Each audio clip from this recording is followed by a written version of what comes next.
Deputetët kanë dështuar për herë të 6 radhazi në përpjekje për të bërë konstituimin e Kuvendit të Kosovës. Procesi ka ngecur pasi partia fituese Lëvizja Vetëvendosje nuk po arrin të sigurojë votat e nevojshme për kandidatën e saj për kryetare të Kuvendit. Albulena Haxhiu për herë të katërt ka marrë vetëm 57 vota, nga të paktën 61 vota të nevojshme për të zgjedhur në krye të Kuvendit. Haxhiu shihet nga disa parti parlamentare si figurë përçarëse, por Vetëvendosja ngul këmbë se ajo është kandidate që e meriton.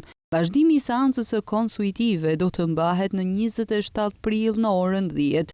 Emri Albulena Haxhiut u hodh në votim për të katërtën herë, por në asnjë rast ajo nuk ka arritur të marrë 61 votat e nevojshme për të bërë kryeparlamentare e Kosovës.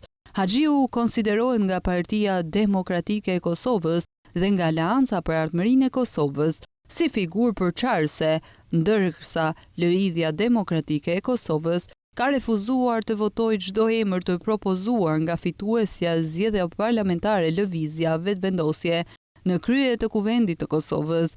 Besar Gërki, nga Grupi për Studimet Ligjore dhe Politike, i shet të dyja këto si motive të mundshme.